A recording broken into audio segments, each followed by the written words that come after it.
નમસ્કાર વિદ્યાર્થી મિત્રો, હું અખ્યાને લક્ષ આપ સૌનું મેથેમેટિકલ બોયમાં હાર્દિક સ્વાગત કરું છું। તો આજે આપણે લોકો શીખવાના છે સ્ટાન્ડર્ડ 9 ચેપ્ટર નંબર 1 સંખ્યા પદ્ધતિનું સ્વાધ્યાય નંબર 1.3 નો દાખલા નંબર પ્રશ્ન 8।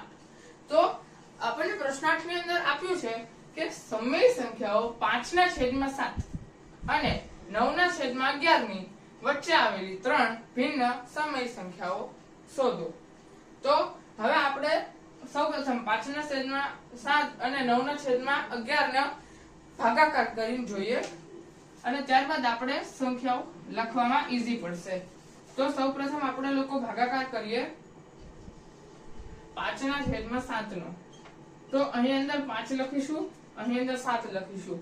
તો હવે અહીં ભાગ નહીં ચાલે એટલે આપણે લોકો અહીં પહેલા શૂન્ય લખશું, ત્યારબાદ પોઈન્ટ મૂકશું, જેથી અહીંયા શૂન્ય આવ્યો તો 7 7 એટલે 7 49।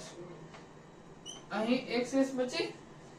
તો હવે ફરીથી આપણે અહીં એક શૂન્ય લેશું, 7 એકા 7।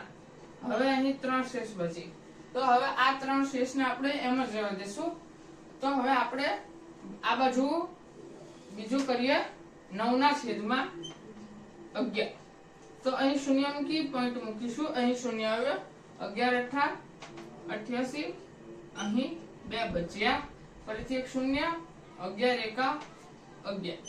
અહીં હવે 9 બચ્યા, તો તેને આપણે અહીં જ રાખીશું અને હવે આપણે આપણા દાખલાને આગળ વધારીએ। તો અહીં આપણને બે સંખ્યાઓ મળી,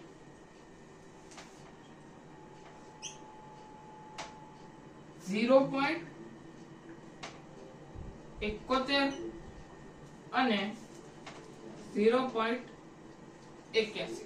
તો હવે આપણે આ બે જે સંખ્યાઓ છે, આ બે સંખ્યાઓ વચ્ચેની અસમય સંખ્યા કે જે સંખ્યાઓ સમાન ન હોય, આપણે આની આગલા પ્રશ્નમાં એમ જોયું હતું કે જે સંખ્યાઓ સમાન હોય, જેમ કે 1.001001001001, પણ આની અંદર તમે કોઈ પણ સંખ્યા મૂકી શકો, પણ તે સંખ્યા 0.71 થી 0.81 વચ્ચે હોવી જોઈએ। તો ચાલો તેને આપણે થોડાક ઉદાહરણો લઈએ। તો અહીં આપણે પહેલું ઉદાહરણ લઈએ 1.7211802080, પછી 73 78 9 7 અને સુધી તમે તમારી રીતે કોઈ પણ લખી શકો છો। તો અહીં બીજું ઉદાહરણ આપણે લઈએ 9.73 73 11 73 0 74 78 અને સુધી તમે તમારી રીતે લખી શકો છો। તો હવે ત્રીજું અને છેલ્લું ઉદાહરણ લઈએ કે 18.79 79 79 11 19 7 7 74 અનંત સુધી તમે લઈ શકો છો। તો મિત્રો આની સાથે જ અહીં આપણો પ્રશ્ન નંબર 8 જે છે તે પૂર્ણ થાય છે। જો તમને મારો વિડીયો ગમ્યો હોય તો મારા વિડીયોને લાઈક કરજો, શેર કરજો અને સબસ્ક્રાઇબ કરજો। ધન્યવાદ।